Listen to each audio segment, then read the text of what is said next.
Saludos oyentes de Es Radio, gracias por escucharnos en la tarde-noche de este martes 9 de abril del año 2024. El 29 de febrero comenzaron a publicarse las primeras informaciones sobre la relación que la mujer del presidente del Gobierno de España tenía con algunos empresarios y con algunos de los principales actores de la trama de corrupción que luego se ha visto hasta qué punto afectaba al sanchismo. Ese día, 29 de febrero, por cierto, el cumpleaños de Pedro Sánchez, se publicó en la prensa que Begoña Gómez se reunió en varias ocasiones con el comisionista del Ferrari, con Víctor de Aldama, y con el consejero delegado de Globalia, dueña de Air Europa y de Halcón Viajes, Javier Hidalgo. Ese mismo día, los periodistas pararon a María Jesús Montero en los pasillos del Congreso. La vicepresidenta fue el primer miembro del gobierno de Sánchez que se pronunciaba sobre este asunto. En esos momentos, el gobierno respondió así. A mí me parece que en política no todo vale, porque cuando ya empezamos a querer implicar a familiares, a personas ajenas a la vida pública, a la vida política, pues entonces empezamos a ser extraordinariamente injustos. Días después, a la misma persona, a la misma ministra de Hacienda, no le pareció tan injusto introducir en el debate político a los familiares o parejas de otros políticos como la pareja de Ayuso o la mujer de Feijóo, y esta misma señora hoy ha metido al hermano de la mujer de Núñez Feijóo. El propio medio de comunicación que publicó la noticia sobre la mujer de Feijóo rectificó diciendo que había publicado una falsedad, pero María Jesús Montero nunca pidió perdón. Pasaron algunos días y el argumentario en Moncloa y en Ferraz para responder a las preguntas que se hacían sobre las noticias que implicaban a Begoña Gómez, seguía siendo el mismo argumentario. No se pueden implicar a los familiares en el ruido político. Escuchen, por ejemplo, lo que decían Bolaños y la portavoz del PSOE, Esther Peña. Me repugna manchar injustamente nombres de personas honradas y de personas que no merecen que en su boca se pongan delitos. Está usted calumniando y eso es tan repugnante como la corrupción. Que es una cuestión también, por decirlo coloquialmente, de mala baba, ¿no? De introducir en este caso a la señora Gómez en esta cuestión. Yo creo que no hay caso. No hay caso. Y como no hay caso, no había que hablar del caso que no existe. Pero lo cierto es que no paraban de publicarse noticias sobre el caso de la mujer del presidente. Los nervios en Moncloa y en Ferraz eran cada vez más evidentes porque se daban cuenta de que no lo conseguían frenar con ese argumentario. Así que decidieron cambiar el argumentario. Y cada vez que se le preguntaba a algún miembro sanchista por Begoña Gómez, ellos respondían hablando de Ayuso y su novio. Ustedes deben explicaciones, la señora Ayuso tiene que dimitir por mentir. Hay bastantes más razones para pensar mal de una relación directa entre unos ingresos de una persona concreta que tiene una relación de convivencia con la presidenta de la Comunidad de Madrid que el disparate cósmico de que el rescate de Air Europa tiene algo que ver con la mujer del presidente del gobierno. Pero esta estrategia tampoco coló. Y la histeria se apoderó de Moncloa y Ferraz cuando el pasado 2 de abril El Confidencial publicó que la mujer del presidente del gobierno había enviado una carta con su firma para recomendar que el gobierno le diera a una empresa un contrato de 7 millones de euros. Luego se conoció que no había sido una, sino dos las cartas que Begoña Gómez había enviado al gobierno que preside su marido para que la empresa de Carlos Barrabés, la persona que había creado el máster que ella dirige en la Complutense, se llevara otro contrato millonario del gobierno. El argumentario de Moncloa entonces se limitó a lanzar una cascada de gruesos calificativos. Qué palabras tan miserables, intentar enfangar a personas honradas del entorno familiar del presidente. ¡Qué miserable! Ya está bien de dudar de la honorabilidad de personas que nada tienen que ver con este asunto. Hablar de los que aparecen en los sumarios. Ya vale. Es el titular del Confidencial. Vale. El procedimiento fue impecable. En política no cabe todo. Estamos conviviendo con una oposición absolutamente destructiva. se basa en humo, en falsedades y en infamias. Me parece, como usted puede imaginar, absolutamente deleznable. Se trata de una especie de muerte civil a sus familiares. Eso es la antipolítica, la no política. Y cuando se hace eso, ¿sabéis qué pasa? Ausencia absoluta de ideas, propuestas y de servicio a la causa. Y con el no hay caso, ya vale, muerte civil, antipolítica, miserable, barro, hemos llegado hasta hoy. 48 días después de que saliera la primera noticia sobre Begoña Gómez. 48 días después de que se destapara el caso Begoña, o el caso Gómez Sánchez, que 48 días después lo que sabemos es que es un auténtico collage de extrañas reuniones, agendas ocultas, cartas comprometedoras, negocios africanos, relaciones peligrosas, curiosos viajes y un número de empresas y empresarios beneficiados con sustanciosos contratos públicos por parte del gobierno de Pedro Sánchez y recomendados por la mujer de Pedro Sánchez. Y ante esta situación, el argumentario de Moncloa, 48 días después, se ha vuelto a adaptar hoy a la realidad cambiante. Esta mañana, el líder del PP, Alberto Núñez Feijóo, ha anunciado que ha dado orden a los servicios jurídicos de su partido para que analicen si se tiene que llevar a los tribunales al presidente del gobierno por el caso que implica a su esposa. Y el mismo Núñez Feijóo ha advertido a Pedro Sánchez de que si no responde él a todos los interrogantes que siguen rodeando a este caso, tendrá que ser su esposa la que tenga que responder en la comisión de investigación en el Senado.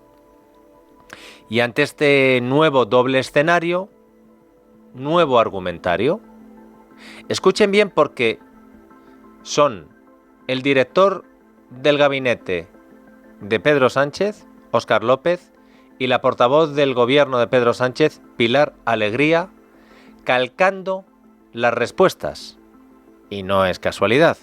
Primero, cuando se les ha preguntado por la posible denuncia a Sánchez en los tribunales. Pues será una denuncia falsa, una más de la mucha falsedad del PP. Que será en todo caso una denuncia falsa, una falsedad más del Partido Popular. Han visto, ¿no? Hoy sí, se habían aprendido la lección. El otro día uno confundía miserable con deleznable y la otra con denigrante. Hoy, la frase completa. Y no solo con lo de la denuncia falsa, otra falsedad más, sino, ojo, porque cuando les han preguntado por la posible llamada a la comisión del Senado... En 2018 hubo una comisión de investigación sobre la financiación de partidos políticos en el Congreso y el Partido Popular montó una pantomima en el Senado donde comparecieron todos los partidos menos el PP, que era el que tenía el caso Gürtel. Lo mismo, otra pantomima del PP para tapar la comisión del Congreso, que es la de verdad. Quien pone en marcha una comisión de investigación de verdad es el Partido Socialista. Hombre, me van a permitir que les recuerde que sigue el mismo patrón de conducta que la comisión de investigación que generaron en el año 2017 para investigar la financiación ilegal de los partidos políticos. En esa comisión de investigación comparecieron más de 150 personas. Oiga, ninguno del Partido Popular.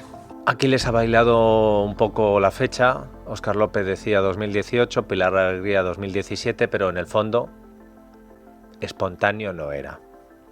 Como verán, en Moncloa no es que no trabajen, trabajan y mucho en la búsqueda de argumentos para responder con ataques al Partido Popular.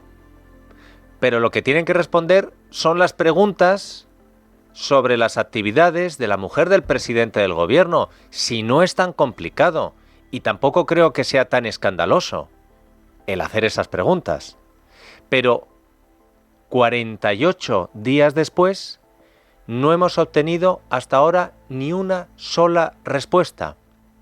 Aunque también es verdad que 48 días después, pregunta sobre las actividades de Begoña Gómez no ha recibido ni una sola Pedro Sánchez por parte... La vida son 4 días. 3 son lunes y 1 llueve. Y hoy ni es lunes ni llueve. Ni es lunes ni llueve. Hoy es mi día. Hoy lo peto. Hoy me voy a Volkswagen y me pido el nuevo T-Cross en amarillo chillón. Y ya, que son 4 días. Hemos venido a jugar. Nuevo T-Cross. Llévatelo por 130... Bueno, por 130 razones. Volkswagen. De los periodistas. No ha habido muchas oportunidades para preguntar y son pocos los elegidos. Pero ni una. Algún momento llegará. Hoy ha habido sesión de control al gobierno en el Senado. Es el momento, las sesiones de control, en el que la oposición pueden hacerle preguntas directamente al gobierno, preguntas que no le podemos hacer medios como el que están escuchando, porque no nos dan la palabra en las ruedas de prensa Moncloa y Ferraz, y cuando vamos a preguntar en los pasillos salen corriendo. Lo que van a escuchar es, en mi opinión, un brillante ejercicio parlamentario, porque en lo que van a escuchar no hay chascarrillos, no hay pellizquitos, puyazos, palabras gruesas, solo preguntas. Y como solo hay preguntas, el gobierno se ve obligado a agarrarse a la trama Gürtel. Pregunta a la senadora del PP, Paloma Martín, a una acorralada vicepresidenta Teresa Rivera. ¿Es cierto que una empresa de capital, con capital del gobierno como Redella, ha contribuido a financiar la cátedra de Begoña Gómez? Es decir, ¿ha colaborado con publicidad, con actos o con otros eventos? Es decir, ¿la exministra socialista y presidenta de Redella ha atendido los correos electrónicos de quien dice llamarse Bego.Fandaiser? No se preocupe, haga usted una cosa.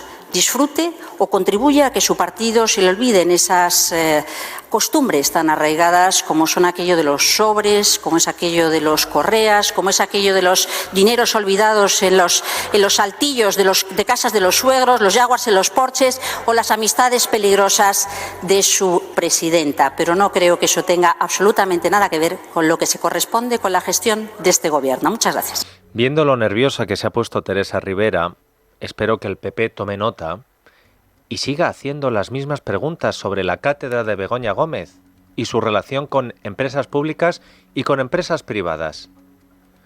Tampoco es tan difícil. Lo ha hecho la senadora Paloma Martín.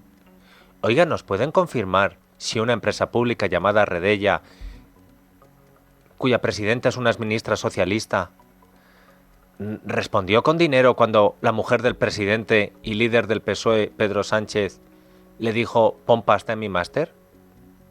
Y han visto, ¿no? Que si los sobres, que si correas, que si el Jaguar, que si el altillo.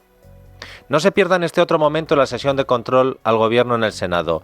Pregunta el senador Vicente Azpitarte, le sonará el nombre, al ministro Óscar Puente. ¿Fue crucial la amistad del señor Rubiales con el presidente Sánchez para que su gobierno no investigara en tiempo y forma todas y cada una de sus faltas graves?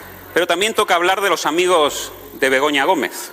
¿Tenía Begoña Gómez necesidad de mediar en nombre de todos sus amigos ante el gobierno de España? La verdad es que viniendo de un periodista, ex periodista que trabajaba en una fábrica de bulos, no me extraña su intervención, señor Azpitarte.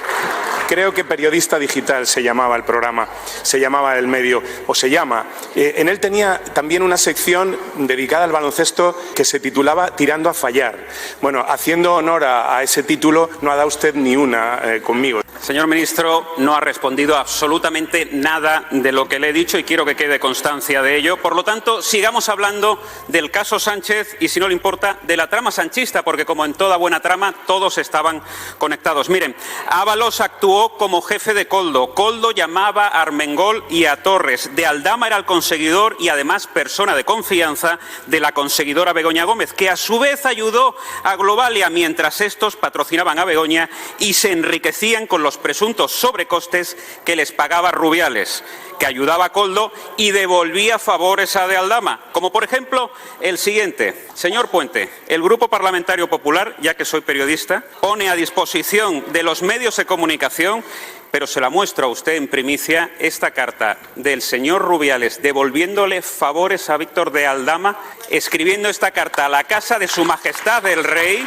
pidiéndole el título de real al club que presidía el propio de Aldama. Qué gran exclusiva nos acaba de desvelar el señor Azpitarte. La verdad es que no sé por qué no se la ha reservado usted para el medio para el que trabajaba. Desde luego está a la altura de la calidad periodística. Como Óscar Puente tenga el mismo rigor como ministro de Fomento que en su respuesta de hoy en la sesión de control al Senado, señor Puente, Azpitarte trabajó en Libertad Digital, no en Periodista Digital. Y su programa de baloncesto, con José Manuel Puertas tirando a fallar, era en el radio. Aunque yo creo que al ministro Puente le da igual, porque para él todos los medios de comunicación que no le bailamos el agua, pues o somos una cloaca o una fábrica de bulos. Pero han visto, para mostrar hasta qué punto el sanchismo se revuelve como una presa herida cuando se le hacen preguntas concretas sobre los escándalos que están afectando a lo más cercano del presidente del gobierno, pasa lo que ha pasado después con Pilar Alegría. Pregunta el senador del PP, Fernando Martínez Maillo, responde la portavoz del gobierno. ¿Qué me dice de la mujer del presidente? ¿Mujer del presidente es necesario que firme una carta de recomendación y de aval a unas empresas públicas para la adjudicación de contratos que dependen del marido, de su marido, que es el presidente del gobierno? ¿Pero en qué país vivimos? Esto es lógico y es normal, es sensato, es adecuado, es estético, es ético, es legal que la mujer del presidente haga cartas de recomendación para que la adjudiquen contratos. ¿Le parece normal? Y si no le importa, contésteme algunas preguntas. Muchas gracias. Os vamos a triturar, vais a tener que cerrar, que os den, idiotas. Si ahora estás en la cáscara amarga, son tus problemas. Mejor nos dejamos de escribir, ¿vale? Ya no eres una periodista, eres activista a sueldo. Adiós, preciosa. Esta es su política de comunicación, la que ejercen siempre que gobiernan. Efectivamente, no tenemos nada que ver con ustedes. Oye, si tiene tanto interés en hacer oposición a un presidente autonómico, oiga, ¿por qué no se presentan a las elecciones a la Comunidad de Madrid? Por cierto, ha habido antecedentes, un tal Pablo Iglesias ya lo hizo y fíjese el resultado. Oiga, que estamos hablando del gobierno de España, que no tienen respeto a este Parlamento, que el Parlamento tiene la facultad de hacerle preguntas, tienes que responder de su corrupción. ¿No se cansan ustedes? ¿No se aburren de llevar 6 años, más de 2000 días ejerciendo esta oposición de ataque y derribo sin freno y sin tasa? En una cosa han cambiado, han pasado del Luis, sé fuerte por Isabel, sé fuerte. Si Teresa Rivera resucitaba a Correa, el Jaguar, los sobres, y Óscar Puente arremetía contra la prensa, Pilar Alegría saca a Bárcenas. ¿De verdad se creen en el PSOE y en el gobierno que la mayoría de los españoles, independientemente de su ideología, no se van a dar cuenta de que hacer lo mismo que hacía el PP de Rajoy cuando se le preguntaba por su corrupción solo le hace parecer más culpable al sanchismo? Mañana hay sesión de control al gobierno en el Congreso. Hoy ha sido en el Senado, mañana es en el Congreso. Y mañana Alberto Núñez Feijóo va a preguntar a Pedro Sánchez y la portavoz de Vox, Pepa Millán, a Bolaños, por ponerles 2 ejemplos. Ojalá de esos enfrentamientos parlamentarios obtengamos preguntas interesantes, pertinentes, concisas y concretas. Y me gustaría decir que obtengamos también respuestas claras del gobierno, pero como eso lo veo imposible, al menos que las preguntas concretas sirvan para dejar en evidencia la imposibilidad de responder por parte del gobierno de Pedro Sánchez sobre el caso Begoña Gómez, sin que eso signifique que alguien tenga que asumir responsabilidades políticas. Ojalá que Alberto Núñez Feijóo aproveche su momento para controlar al presidente del gobierno, porque Feijóo es de los pocos que lo pueden hacer. Mañana es jueves, no, mañana es miércoles. El jueves se cumple 1 año sin que este grupo de comunicación, Libertad Digital, señor Puente, le pueda preguntar al Gobierno en la rueda de prensa posterior al Consejo de Ministros. 1 año vetados. Pero es que además lo difícil es poder preguntar al presidente en España. Hoy el Gobierno ha anunciado que Sánchez vuelve a poner Falcon de por medio con el escándalo que asola a su partido, a su Gobierno y a su casa. El jefe del Ejecutivo vuelve a salir de España, esta vez para tratar de convencer a los líderes internacionales de que den su visto bueno al reconocimiento del Estado palestino, que ahora mismo es la prioridad de Pedro Sánchez. Pilar Alegría hacía el anuncio al inicio de la rueda de prensa hoy en el Palacio de la Moncloa. Permítanme que les haga un anuncio de especial relevancia. Esta misma semana, el presidente del Gobierno inicia una serie de viajes, encuentros y contactos con líderes europeos, con líderes internacionales, para compartir su preocupación por la situación de Gaza y la necesidad de impulsar el reconocimiento de Palestina como Estado. Por tanto, este mismo viernes, el presidente del Gobierno empezará esta ronda de encuentros con un viaje a Noruega, donde se reunirá con el primer ministro. Ese mismo viernes, el presidente se desplazará a Irlanda, donde se reunirá también con el nuevo primer ministro. Y el lunes de la próxima semana se reunirá aquí, en Madrid, con el primer ministro de Portugal, y además el martes viajará a Eslovenia y posteriormente se reunirá con el primer ministro belga. Qué repentino interés de Pedro Sánchez por convencer al mundo de que su idea para solucionar el conflicto en Oriente Medio es la buena, ¿no? Desde que estalló el caso Koldo, que luego derivó en trama Sánchez, o trama sanchista, para ser más justos, que se interconectó al mismo tiempo con el escándalo Rubiales y que se ha solapado con el caso Begoña, han pasado 48 días. Y en esos 48 días, el presidente del Gobierno, atención, ha viajado a Marruecos, Brasil, Chile, Bélgica, Jordania, Arabia Saudí, Qatar, y a los que hay que sumar Noruega, Irlanda y Eslovenia.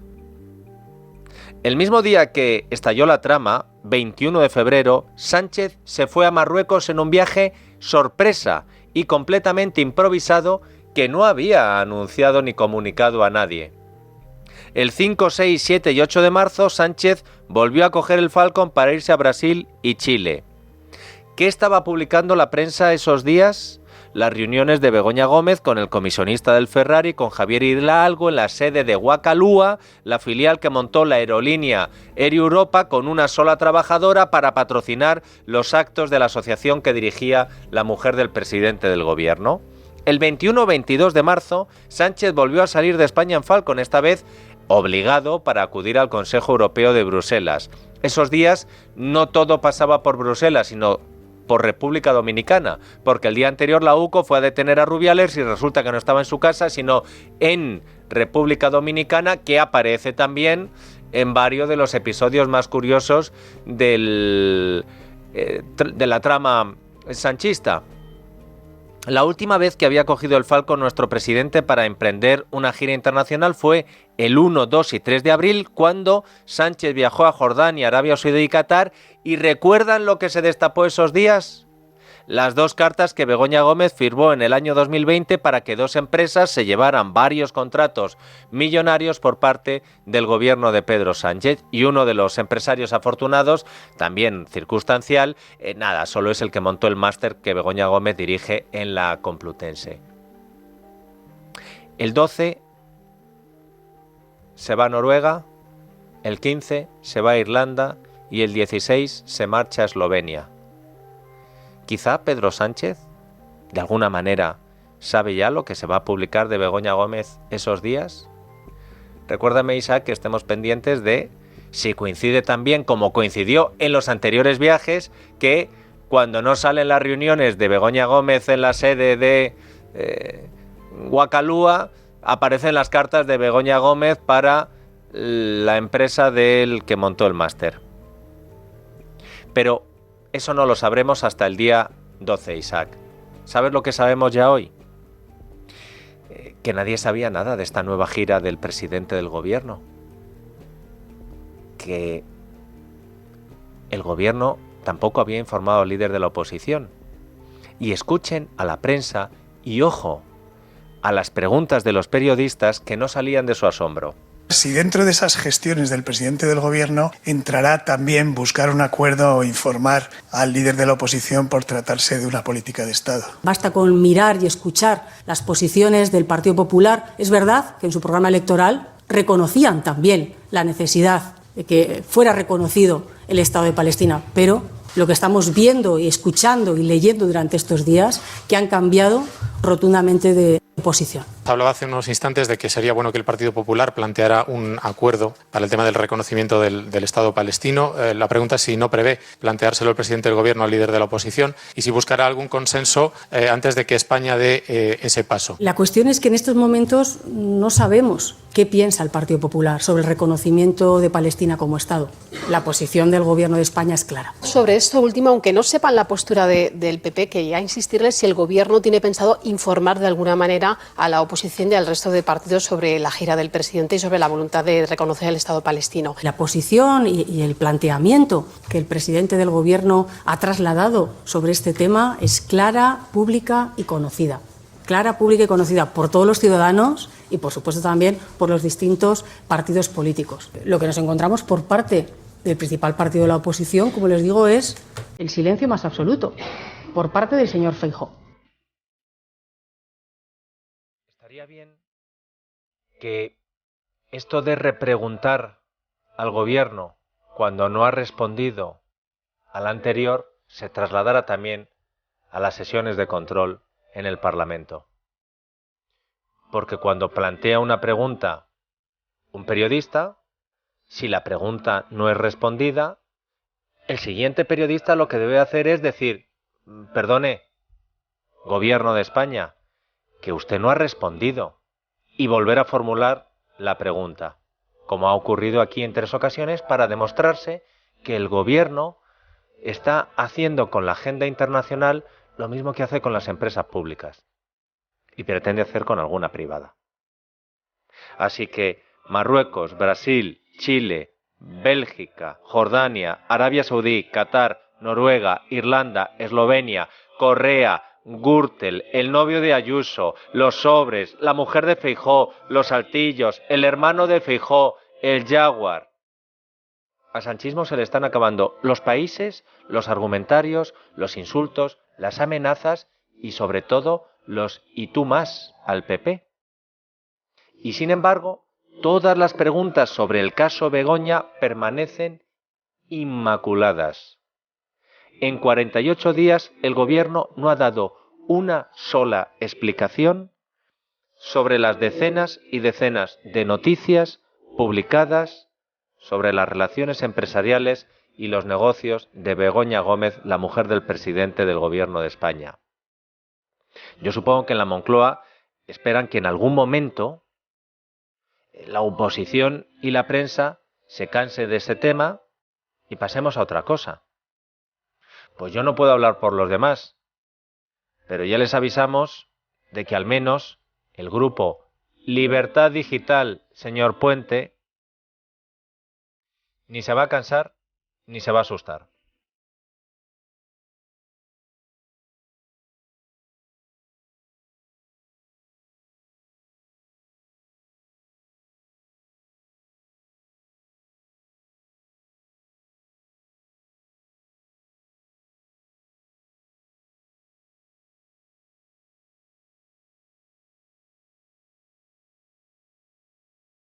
La noche de Dieter, con Dieter Brandau, en Es Radio. La vida son 4 días. 3 son lunes y 1 llueve. Y hoy ni es lunes ni llueve. Ni es lunes ni llueve. Hoy es mi día. Hoy lo peto. Hoy me voy a Volkswagen y me pido el nuevo T-Cross en amarillo chillón. Y ya, que son 4 días. Hemos venido a jugar. Nuevo T-Cross. Llévatelo por 130...